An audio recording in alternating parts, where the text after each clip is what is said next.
Como oímos, el tema de esta conferencia es Entendiendo el amor bíblico. Creo que todos estaremos de acuerdo en que existe una gran diferencia entre el amor desde el punto de vista del mundo y el verdadero amor según Dios lo ha definido. Para mencionar un poco en cuanto a nuestra metodología para esta primera sesión, vamos a analizar dos palabras. La primera de ellas proviene del Antiguo Testamento. Es el término ahavá, que significa amor, es un sustantivo. Y luego, en la segunda parte de esta primera sesión, vamos a estudiar el Nuevo Testamento. Y allí miraremos otro término para examinar cómo se usa, y es un término que todos conocemos. Muchos ministerios se hacen llamar por este nombre griego, y es agape. Vamos a ver que hay una gran diferencia entre estas dos palabras.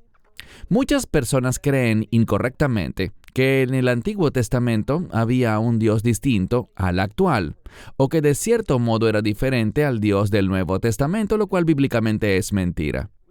Vemos que solo existe un Dios, y que el Dios de la Escritura es perfecto. Por lo tanto, Él no necesita cambiar. Él no carece de nada. Dios jamás tiene un mal día. Él es siempre perfecto. Por lo tanto, vemos bíblicamente que Él es el mismo ayer, hoy y por los siglos. Por lo tanto, es falso ese concepto de un Dios del Antiguo Testamento y un Dios del Nuevo Testamento, pero lo que sí existe es una razón diferente. Si buscas en algún momento en Éxodo capítulo 6, verso 2, verás que allí se habla de los patriarcas. Ellos conocieron a Dios, pero de una manera distinta que aquellos que salieron de Egipto. ¿Cuál era la diferencia? Aquellos que salieron de Egipto vivieron una experiencia de Pascua. Y a través de esa redención, porque la Pascua está relacionada con la redención, pudieron entender a Dios y experimentar a Dios de forma diferente que los patriarcas. Vemos que los patriarcas, y esto se encuentra en ese pasaje, Éxodo 6:2, los patriarcas conocían a Dios con el término El Shaddai, que significa literalmente el Dios que es suficiente o el Dios que basta. Ese Dios es el mismo Dios, pero el pueblo lo conocía con base en lo que experimentaban, según sus circunstancias, lo que ocurría en sus vidas, según cómo Dios suplía sus necesidades y cómo Dios se movía en sus situaciones.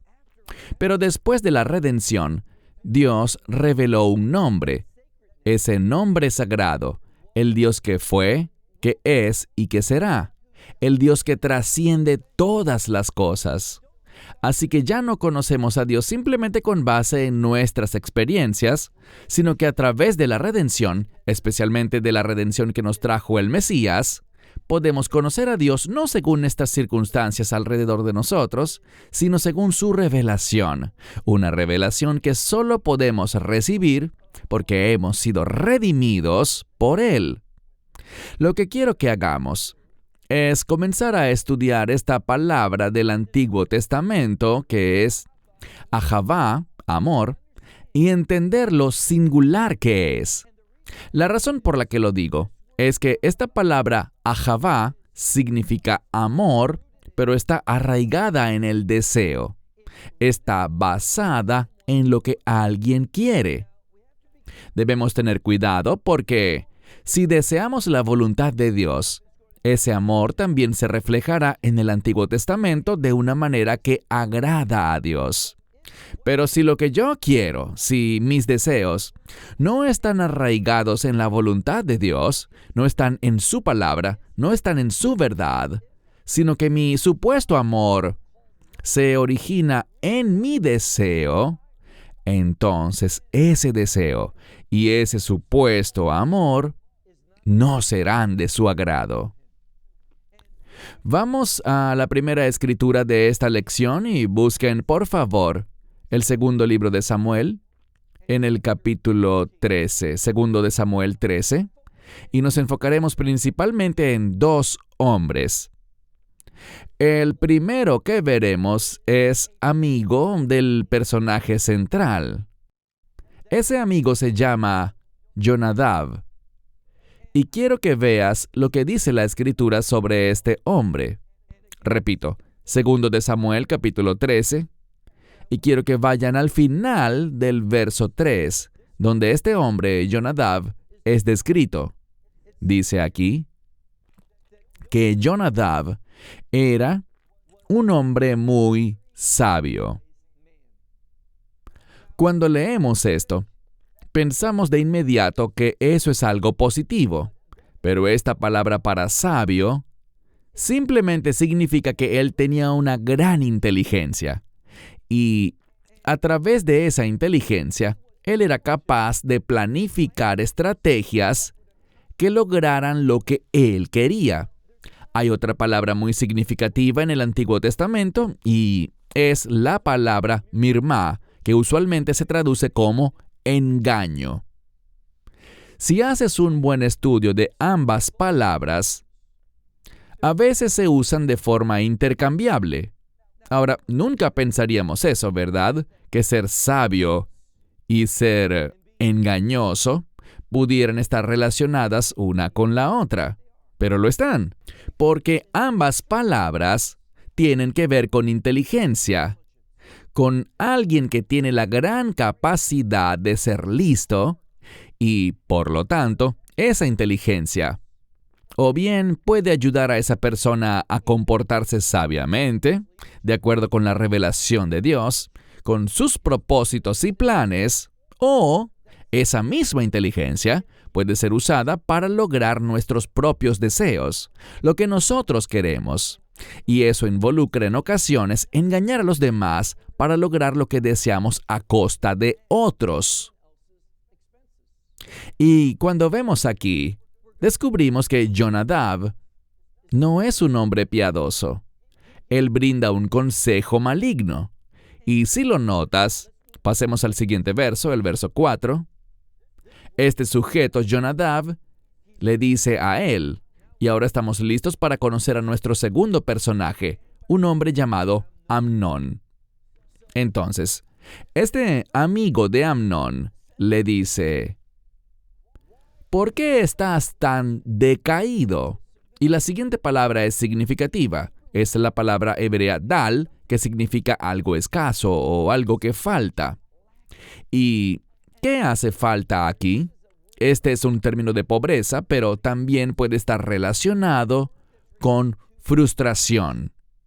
Quieres algo, pero no puedes obtenerlo. No puedes lograr tus deseos, lo que quieres. Lo que deseas está ausente. Y noten que dice aquí que él habló con Amnón y le dijo: ¿por qué estás tan decaído? Y luego miren lo que dice la Escritura. ¿Quién es Amnón? Él es hijo del rey. No debería faltarle nada. Su padre David es el rey. Hay gran abundancia en este reino. Pero Amnón no está interesado en las cosas de Dios. Amnón está interesado en gratificar sus propios deseos. Así que este sentimiento que tiene, este supuesto amor del que vamos a hablar, no está conectado a los propósitos de Dios, a los planes de Dios, ni a la voluntad de Dios. Está conectado a lo que Él quiere, lo que Él desea, lo que Él piensa que es bueno y que lo va a satisfacer.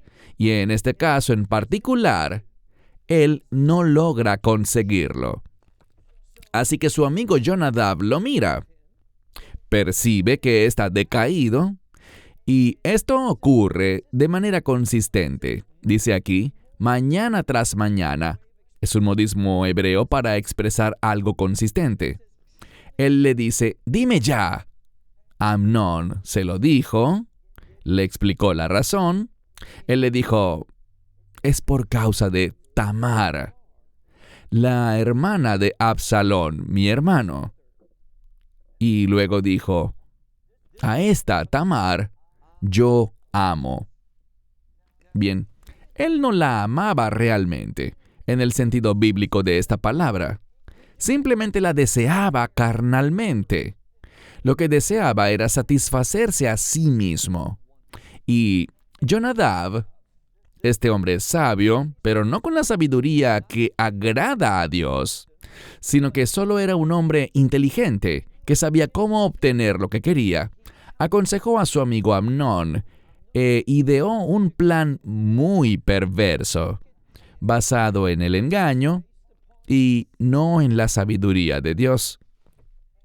Al mismo tiempo, sabemos que Tamar, como veremos en un momento, era una mujer íntegra y no quiso acceder, pero fue vencida por la maldad de este hombre.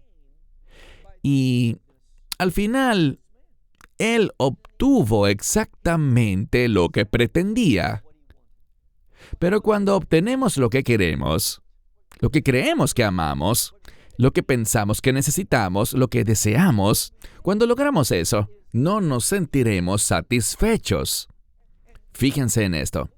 Leamos el verso 15, mismo capítulo 13 de 2 de Samuel, pero quiero que vayamos al verso 15, porque allí vemos un cambio.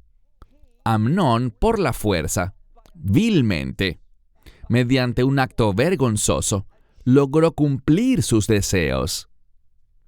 Pero ese supuesto amor no era un amor bíblico, porque no está arraigado en nada conectado a los mandamientos de Dios, a lo que Dios aprueba, a lo que Dios ordena. Por tanto, ese fuerte deseo, que bíblicamente hablando es este término ahavá, el amor, pero del Antiguo Testamento, no refleja esa mente redimida que está conectada con la voluntad de Dios y los propósitos de Dios, sino que estamos hablando de un individuo que estaba esclavizado a lo que él quería. Y noten el resultado, verso 15. Y él, este es Amnón, la aborreció con un odio muy grande. Ahora, pensamos que esas dos cosas son completamente diferentes, ¿cierto? Amor y odio. Son opuestas entre sí. Pero lo que encontramos bíblicamente es esto. Si no hemos experimentado la redención, si no estamos comprometidos con las cosas de Dios, ese deseo no nos va a satisfacer, sino que provocará que al final hagamos ¿qué? Lo que la Escritura dice en el verso 15.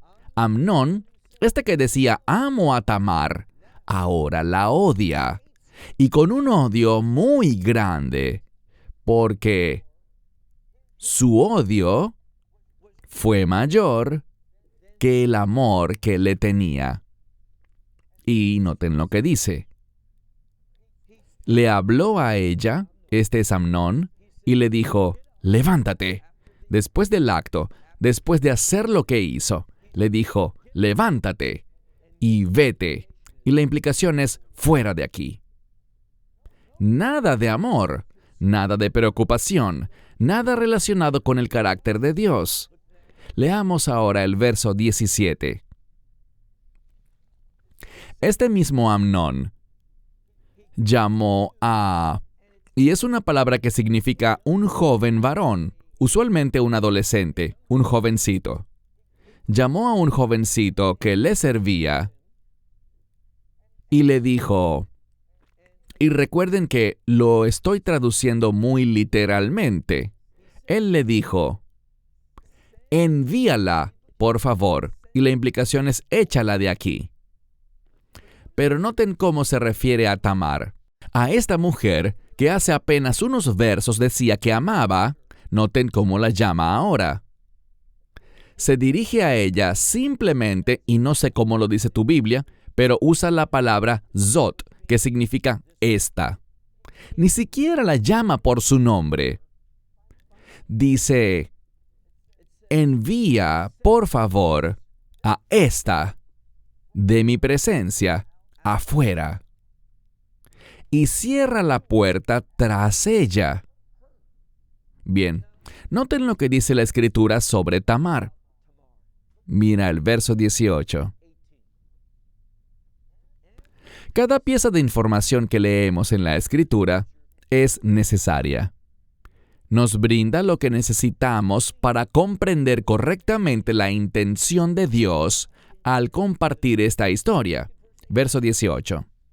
Dice, sobre ella, es decir, sobre Tamar, había una túnica, una prenda de vestir. Y la palabra es pasim, que significa de franjas. Esta es exactamente la misma palabra, idéntica, a la que leemos en la historia de José y Jacob, ¿recuerdan? En cuanto a esa túnica especial que sus hermanos envidiaron. No es un manto de muchos colores como lo traducen algunas Biblias. Lo que dice es una túnica, una prenda, de franjas para las hijas del rey. ¿Para qué hijas del rey específicamente? Para sus hijas vírgenes. Esto es importante porque siempre debemos recordar el contexto. Nada en la palabra de Dios nos llega sin motivo. Y sabemos algo, esto se remonta a lo más antiguo que podemos rastrear en cuanto al matrimonio dentro del judaísmo. Y es que el estatus, no del hombre, sino el estatus de la mujer, siempre quedaba escrito en el documento matrimonial. Y había 4 términos distintos que se usaban. Una mujer podía ser, por ejemplo, una viuda. Y por lo tanto, al casarse, si ya había estado casada y su esposo murió, se usaba este término, viuda. Otra posibilidad era gerushá, que sería una mujer divorciada. Otra más, que es la preferida, es la que acabo de decir, una virgen. Y este sería el estatus más alto para una mujer, y el estatus más alto espiritualmente hablando para un pacto matrimonial. Era lo que se deseaba. La cuarta opción, ya mencionamos las 3 primeras, virgen, viuda o divorciada, pero la cuarta es ninguna de las anteriores. Y este es el peor estatus, porque implica que nunca se ha casado, pero no es virgen. Y ahora Tamar, sin tener culpa alguna, fue víctima de un acto muy perverso. Pero sin embargo, ya no podrá ser virgen. Será considerada de forma diferente. Y vemos aquí que ella se presentaba a sí misma con esa túnica especial de franjas que usaban las hijas vírgenes del rey. Pero tenemos un cambio en las palabras, porque al principio dice túnica, esa prenda de vestir, mas al seguir leyendo, se le llama me'il en plural, que significa manto. Y esta palabra es un término de modestia. Es un término que expresa que las hijas vírgenes del rey se vestían de una manera muy modesta. Así era Tamar. Y noten que dice que el siervo la forzó a salir afuera.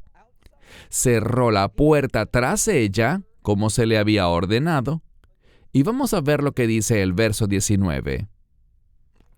Verán, Tamar conocía la ley judía, y por lo tanto, ella sabía que aquello por lo cual había estado viviendo, para ser vista como una mujer piadosa y poder casarse en un matrimonio con el más alto estándar espiritual, ya no era una opción para ella. Y por lo tanto, mira el verso 19. Tamar echó cenizas sobre su cabeza y la túnica de franjas que llevaba puesta, la rasgó. ¿Por qué hizo eso? Es una señal de duelo, de profundo dolor.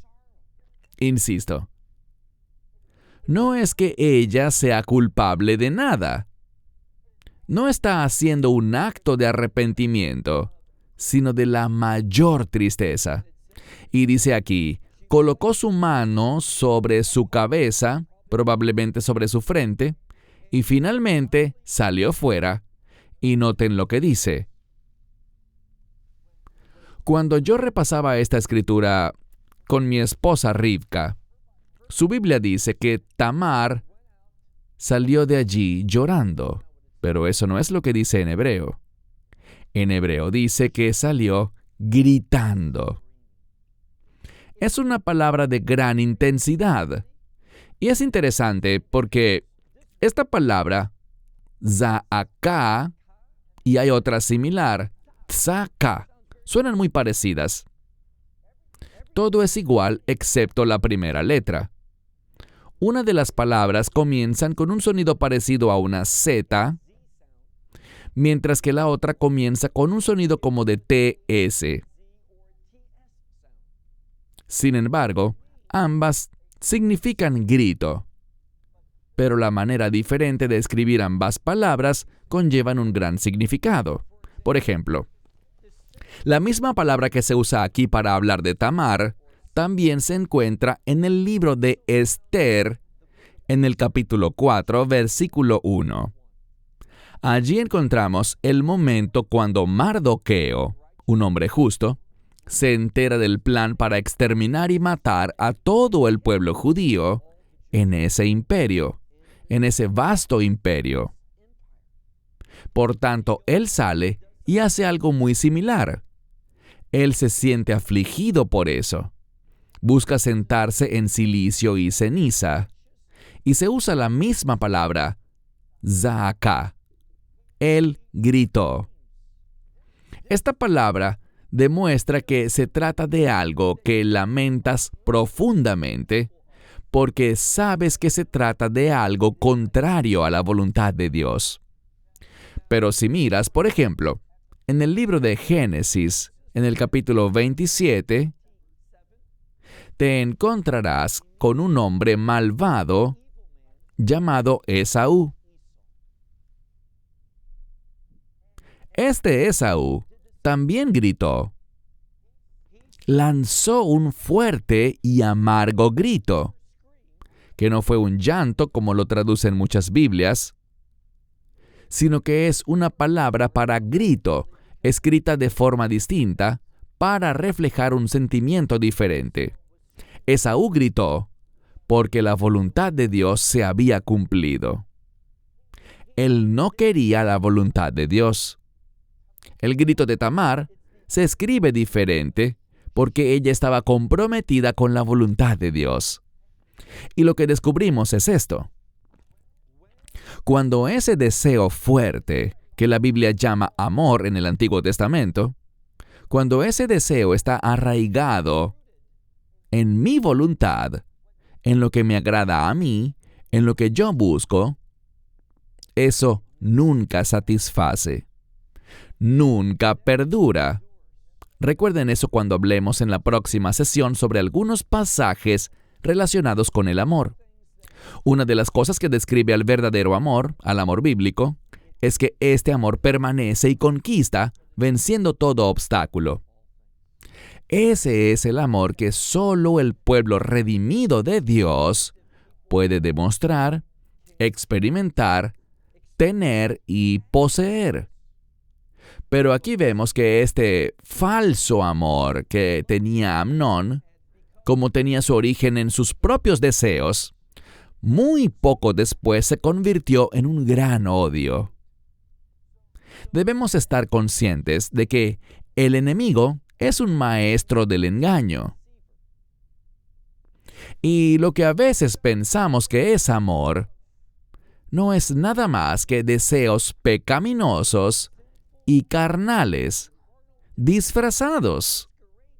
Son falsificaciones porque no son amor, no se originan en Dios, ni en su voluntad, ni en sus propósitos, sino que se originan en nuestra carne. Lo que quisiera hacer en la segunda parte de esta primera sesión es observar otro pasaje de la Escritura, esta vez en el libro de Juan, capítulo 15. Evangelio de Juan, capítulo 15. Vemos aquí que cuando alguien está experimentando un sentimiento de odio, no está feliz. Cuando alguien dice, odio esto, nunca verás a esa persona decir, odio esto, mientras expresa gozo y alegría. El odio nunca está arraigado en la felicidad. Pero cuando somos motivados por el amor bíblico, que es el resultado y la posibilidad que tienen los que han sido redimidos por la sangre del Cordero, nuestro Mesías, entonces podremos amar y habrá un gran beneficio y una gran satisfacción que proviene de ese amor. Y veremos que la palabra de Dios nos enseñará esto. Así que ve conmigo al Evangelio de Juan, capítulo 15, y quiero que comencemos leyendo el verso 9. Juan, capítulo 15, verso 9.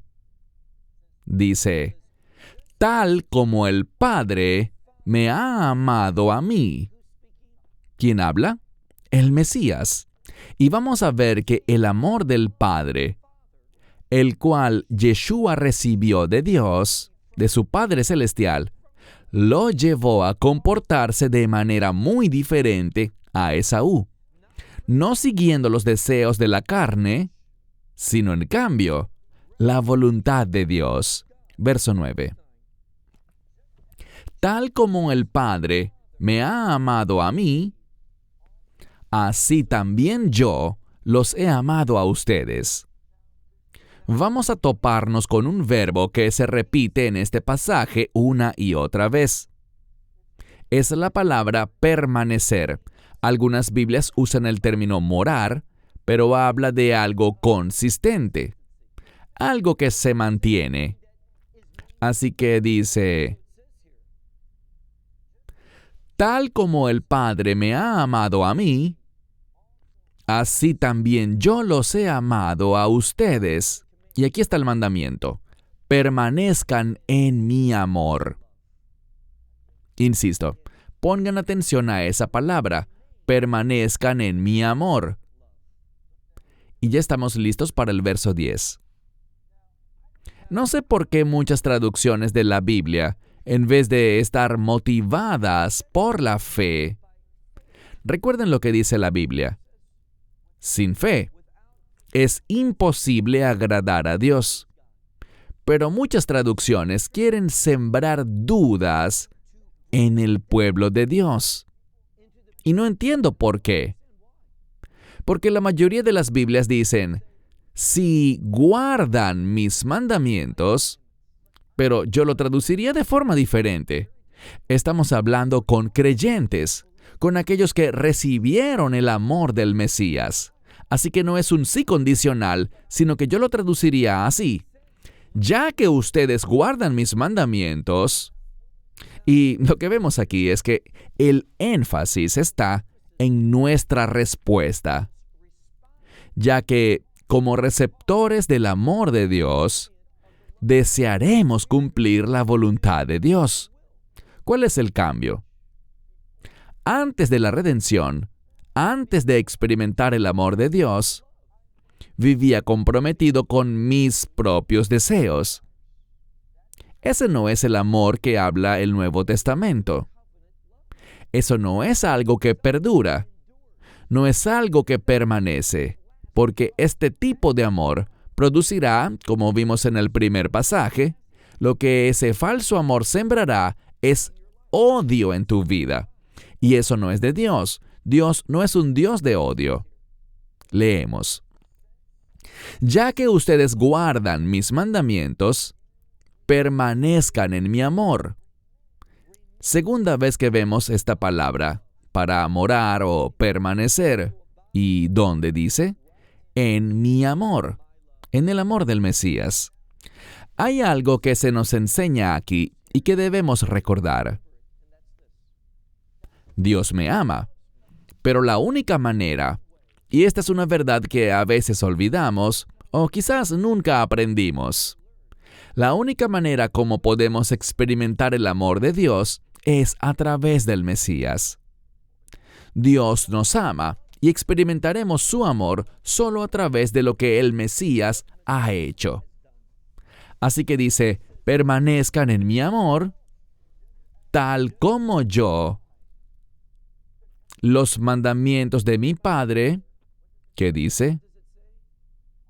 He guardado. Pero cuando vemos esto en el idioma original, vemos un aspecto eterno en el tiempo verbal. Porque el Mesías, al usar esta palabra para guardar en tiempo perfecto, habla de sí mismo como el Hijo eterno de Dios, porque implica que ha guardado los mandamientos del Padre en el pasado, que los está guardando ahora, y esta construcción gramatical anticipa que los seguirá guardando en el futuro. Así que cuando esta construcción gramatical aparece, nos habla de eternidad, lo cual se relaciona con el reino. Y lo que está diciendo aquí es esto. Cuando soy receptor del amor de Dios, ¿cómo recibo ese amor? Solo a través del Mesías, solo por medio del Evangelio. Por lo tanto, debido a que he creído en el Evangelio, habrá una consistencia, una continuidad en el comportamiento por la cual, tal como el Hijo, yo guardaré los mandamientos de Dios el Padre. ¿Y cuál es el resultado? Última parte del verso 10. Dice, y permanecerán en su amor. De nuevo, vemos el énfasis en la palabra permanecer. Pasemos al siguiente verso, el verso 11. Estas cosas les he hablado. Y aquí viene un punto muy importante. Aquí está lo que él enfatiza. Esto es lo que tus deseos nunca jamás podrán darte. ¿Qué será? Mira este verso. Dice, estas cosas les he hablado para que mi gozo permanezca en ustedes. Aquí está la prueba. Y es una promesa de Dios. Cuando yo persigo mis deseos, al final, puede que suceda hoy, o mañana, o la próxima semana, pero al final, cuando yo persigo lo que yo quiero, eso va a producir odio en mí. Odio que sentiré hacia otras personas. No habrá satisfacción alguna. Puedes obtener, igual que Amnón, exactamente lo que querías, lo que pensabas que amabas, pero eso cambiará rápidamente y será una fuente de repudio. Amnón creyó que amaba mucho a Tamar, pero ¿qué hizo? La aborreció. No quería volverla a ver jamás. ¿Qué obtuvo él? Justo lo que quería. Por eso lo que tú quieres nunca te satisfará.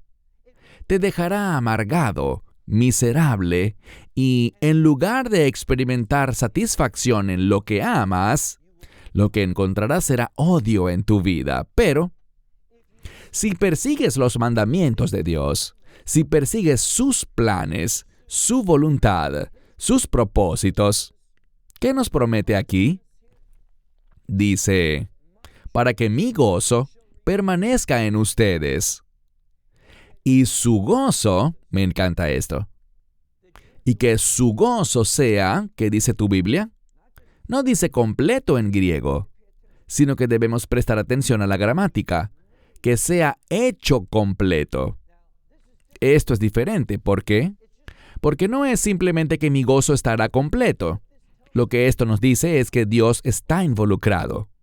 Y cuando Dios se involucra en tu vida, y mira el contexto, Dios se involucra ¿con qué fin? Con el fin de que el gozo del Mesías sea hecho completo. ¿Y quién es el que lo completa? Dios. Y Dios da de una manera muy diferente a como da el mundo.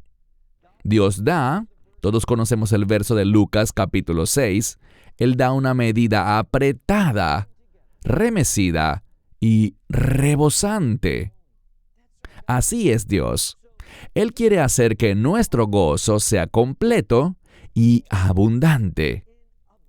Eso es lo que Él hace. Nunca obtendrás eso persiguiendo lo que tú crees que amas. Solo lo recibirás cuando escuches a Dios y persigas sus planes, sus propósitos y su voluntad. Lo primero que debemos hacer es orar así: Dios, muéstrame lo que tú amas, para que yo persiga lo que es agradable a ti. Allí es donde comienza el amor, no en lo que yo quiero, o lo que yo deseo, o lo que yo considero bueno.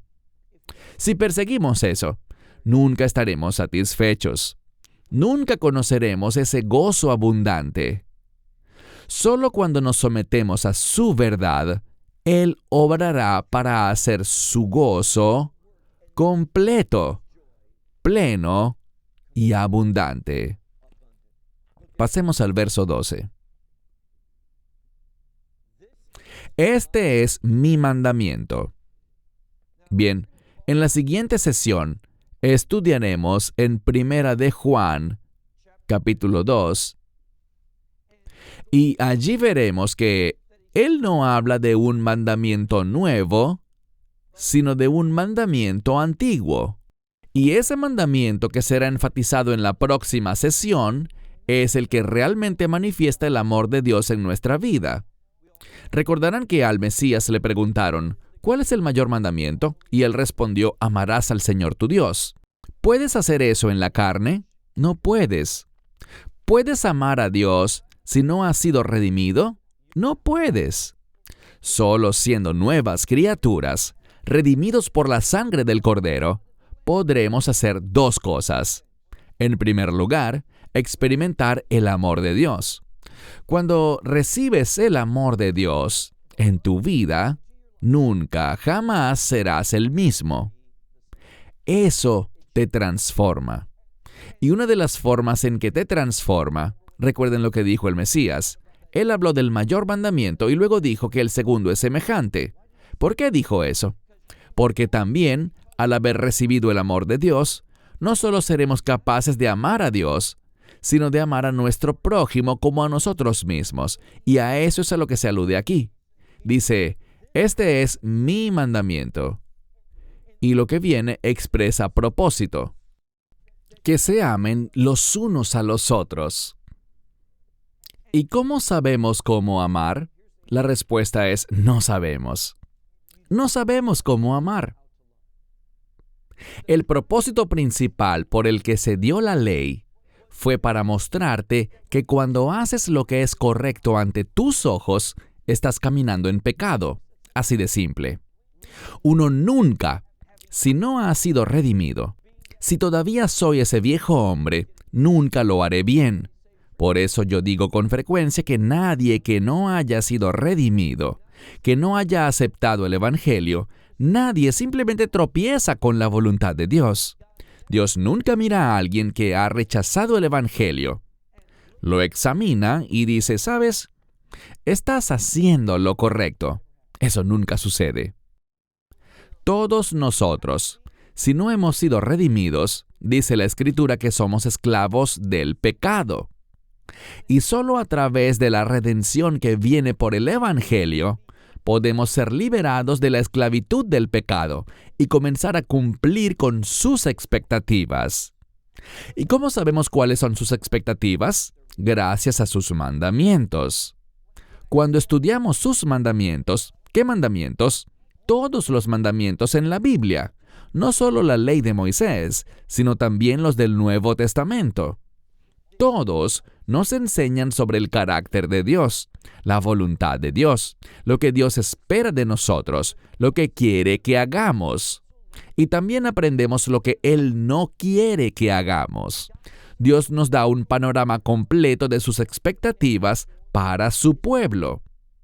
Dice aquí, versículo 12, este es mi mandamiento, que se amen los unos a los otros, tal como, una palabra muy importante, tal como yo los amé a ustedes. Aquí vemos el tiempo pasado por una razón. Verán, muchas veces en el griego bíblico, el tiempo pasado no se usa para decir algo que ya terminó. Anoche cené. Bueno, eso ya pasó. Cuando él dice los amé, no significa que ha cesado de amarte. Esa construcción gramatical también puede expresar algo a plenitud, algo en su totalidad, algo que ha completado al 100% su misión. Y eso es lo que dice aquí. Tal como yo los amé a ustedes. Versículo 13.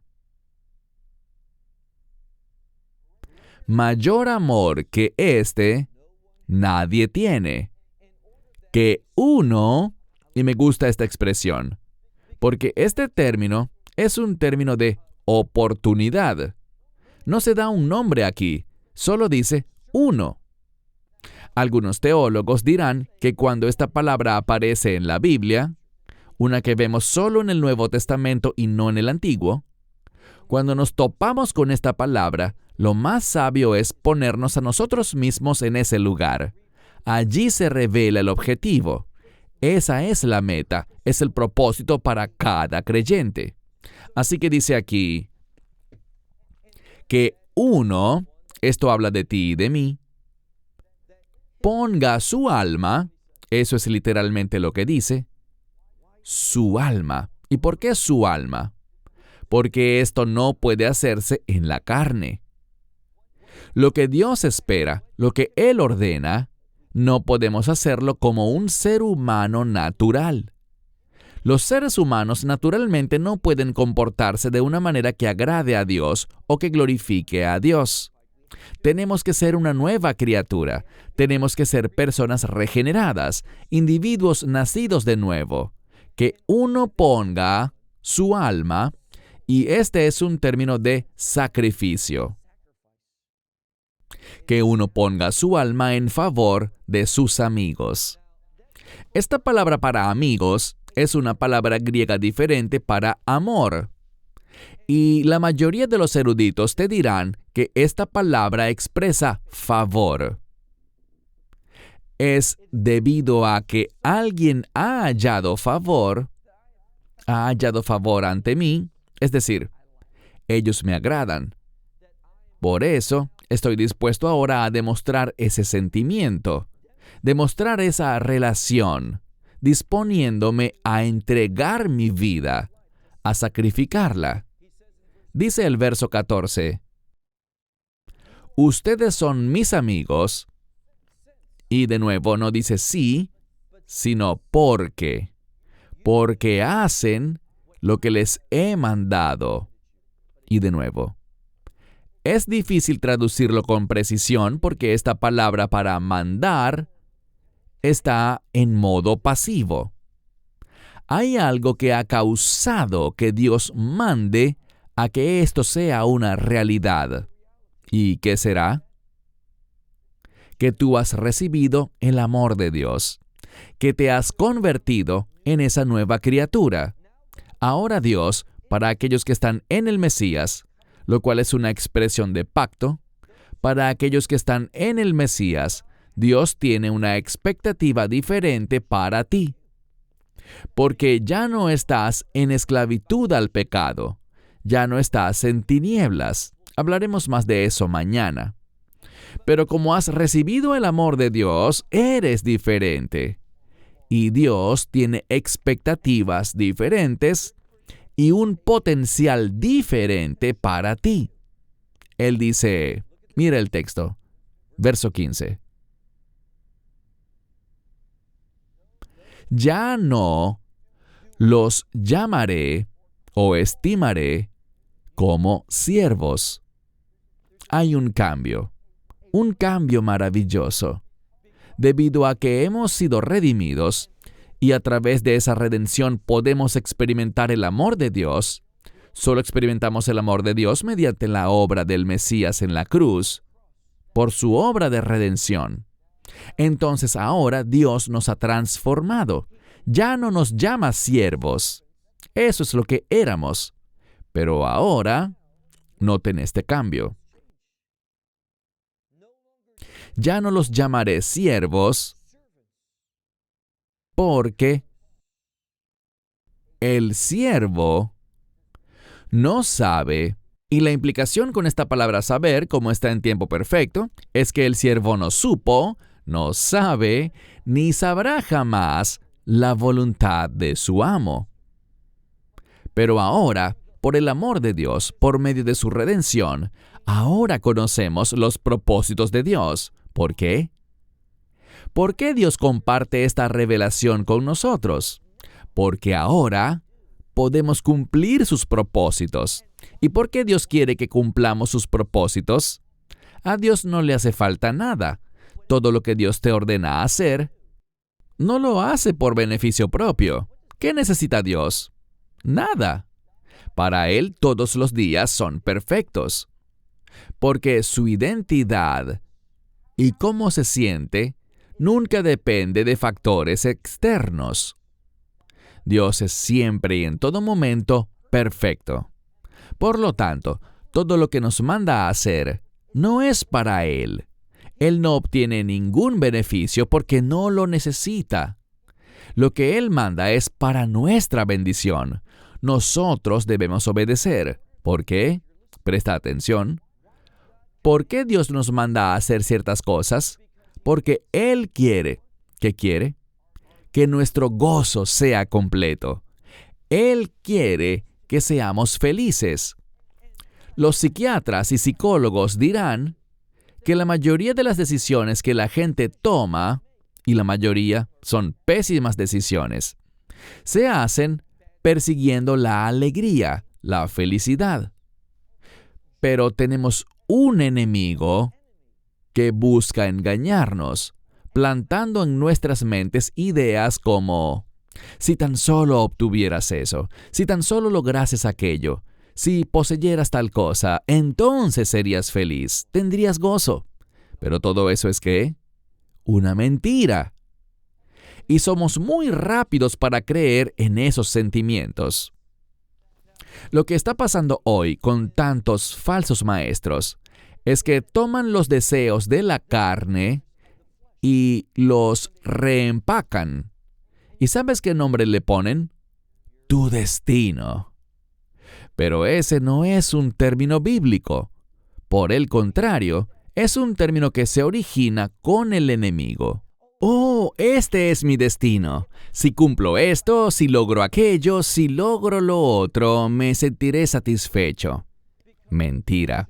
Porque el gozo del Señor solo se manifiesta en su amor, en su voluntad, cuando vivimos para cumplir sus propósitos. Así que Él dice: ya no os llamaré siervos, porque el siervo no sabe, jamás ha sabido, lo que hace su Señor. Pero les digo a ustedes, o sea, a los creyentes, los llamo amigos. Y esto nos muestra algo. Porque esta palabra para amigos se relaciona, como ya les dije, con favor. Debido a este cambio de quién somos en el Mesías, ahora podemos experimentar el favor de Dios en nuestra vida. Nunca hallarás el favor de Dios haciendo lo que tú quieres, lo que piensas que son tus deseos, lo que crees que te complacerá y satisfará. Cuando persigues tu propia voluntad, has sido engañado. El enemigo es más astuto que tú, más inteligente, y te ha engañado para pensar que serás feliz, pero no es verdad. Vas a experimentar el odio. Te odiarás a ti mismo, odiarás lo que haces. no tendrás paz ni felicidad porque solo Dios te puede dar eso. Así que dice, pero a ustedes los he llamado amigos, y usa esa construcción gramatical única que se relaciona con lo eterno. Los he llamado amigos, insisto, con una gramática que habla de algo eterno. ¿Por qué? Porque somos sus amigos para siempre. ¿Por qué? Llegaremos a eso. Pasemos por ahora a la última parte de este verso, del verso 15. Porque todas las cosas que oí de mi Padre, se las he dado a conocer. ¡Qué bendición! El Mesías nos dice, todo lo que oigo de Dios, de mi Padre Celestial, se los he dado a conocer. ¿Y qué nos permite eso? Nos permite prepararnos para el futuro, y para el futuro que Dios quiere que tengamos. ¿Recuerdan en Lucas capítulo 15 la famosa parábola del hijo pródigo? Él estaba haciendo lo que él quería. Dame mi dinero, déjame salir de Israel, me voy a un país lejano a hacer lo que yo quiera.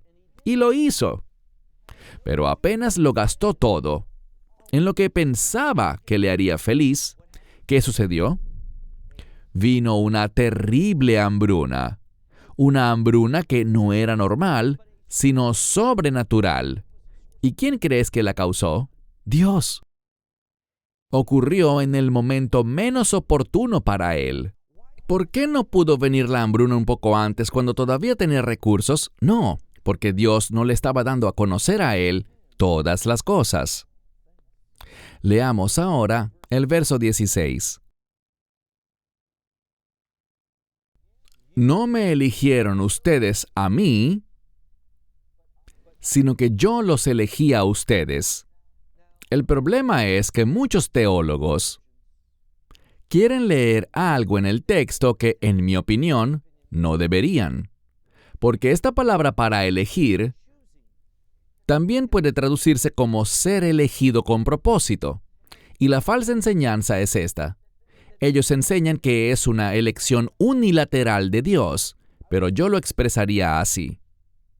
Dios nos escoge. ¿Por qué? Por el mensaje del Evangelio. Dios no escoge a nadie sin que ese individuo reciba primero el Evangelio. No conozco en ninguna parte de la Escritura un caso o un fundamento para argumentar que Dios escoja a alguien que haya rechazado el Evangelio. ¿Conoces algún verso así? Yo no. Entonces somos escogidos por Dios por el mensaje del Evangelio. Ustedes no me eligieron a mí, sino que yo los elegí a ustedes. Y dice aquí, y los he puesto con el fin de que se vayan de aquí. Es literalmente lo que dice, que se vayan de aquí. Y eso implica un cambio. El irse de aquí enfatiza una transformación. Cuando recibimos el Evangelio, debemos esperar que Dios haga cambios en nuestra vida. Y solo cuando nos sometemos a esos cambios es que vamos a ¿qué?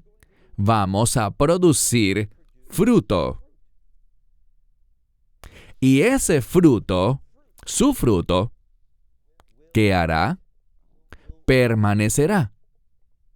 Y luego notamos una diferencia, porque nos está diciendo que cuando tengamos ese fruto, vamos a experimentar lo que ya hablamos, que ya no somos siervos, sino somos ¿qué? Amigos. ¿Y con qué concepto bíblico está relacionada la palabra amigos? Con el favor. Así que ahora, al demostrar que somos amados por Dios, que estamos motivados por esas cosas que están arraigadas en el gozo de Dios, es decir, sus planes, sus propósitos, dice aquí, que por tanto, debido a ese fruto, todo lo que pidan, y me encanta este término, todo, porque implica que no hay límites. Dios no es un Dios limitado. A Dios le gusta dar en abundancia, y lo hará, pero noten lo que dice. Todo lo que pidan en el nombre de mi Padre. He oído muchas veces a gente enseñar falsas doctrinas sobre este pasaje. Nos dicen que si simplemente decimos, Dios, pido esto en tu nombre, Dios está obligado a dárnoslo. Inténtalo, no funcionará, te lo prometo. Cuando dice, pidan en el nombre de mi Padre, ¿qué significa en hebreo la palabra nombre, bíblicamente hablando? Carácter. Así que nos acercamos a Él en el carácter de Dios. Aprende este principio. Nunca estarás en el carácter de Dios hasta que primero entres en acuerdo con Dios. Es cuando le digo que sí a Dios. Dios, solo con tus mandatos, solo con tu voluntad y con tus propósitos es con lo que quiero estar de acuerdo. Me someto a eso. Es lo que deseo. Cuando tienes esa mentalidad, cuando reflejas sus propósitos, sus planes y su carácter, te sorprenderás con el favor que tus oraciones reciben de Él. Eso es lo que Él nos está enseñando. ¿Y qué quiere hacer Él? Leamos el final del verso 16. Todo lo que pidan en el nombre de mi Padre, ¿qué hará Él? Él se los dará. Eso es lo que Él desea hacer. El problema es este. Con demasiada frecuencia, nuestra vida de oración está inundada por las cosas que deseamos. Pero lo que deseamos no se origina en la voluntad de Dios ni en sus propósitos. Lo que deseamos, lo que creemos amar tanto, está ligado a nuestra naturaleza carnal. Por eso, cuando no venimos en el carácter de Dios, cuando no estamos de acuerdo con Dios, solo queremos lo que queremos y así oramos, nos sentiremos espiritualmente frustrados porque Dios no va a responder. Él no proveerá esas cosas. Verso 17. Esto les ordeno, que se amen los unos a los otros. Una vez más repite este punto. Debemos demostrar el amor de Dios en nuestras vidas. Eso es lo que trae transformación. Y luego dice, ya casi terminamos, verso 18. Si el mundo los odia, de nuevo vemos un sí condicional en muchas traducciones, pero deberíamos traducirlo de una manera diferente. Deberíamos decir, ya que el mundo los odia. Porque si estamos en una relación de pacto con Dios, puedes estar seguro de que el mundo te odiará. Eso lo estudiaremos mejor en la próxima sesión. Noten lo que dice. Esto les ordeno, que se amen los unos a los otros. Si el mundo los odia, sepan, y este saber es por experiencia, no es un saber intelectual. Lo que nos quiere decir es, ustedes experimentarán. Sepan que a mí, muchas Biblias dicen antes que a ustedes, pero literalmente dice primero. Es una palabra de orden. Significa que en primer lugar lo odiaron a Él. Por tanto, luego nos odiarán a nosotros. Y es notable que una vez más tenemos esta construcción especial. Les van a odiar eternamente. Eso es lo que implica la gramática. Abarca el pasado, el presente y el futuro. ¿De qué nos habla esto? De compromiso. El mundo está realmente comprometido en contra nuestra. Por eso la Biblia nos dice, no amen las cosas del mundo. Cuando amas las cosas de este mundo, tienes una mentalidad mundana. Entonces todo lo que persigues, lo que crees que te hace feliz, se convertirá en tu propia ruina, porque el mundo te odia. Último verso, verso 19. Si fueran del mundo, bien, esa construcción que dice, si fueran del mundo, está en tiempo imperfecto. El imperfecto, cada vez que se utiliza en griego, anticipa un cambio. ¿Por qué?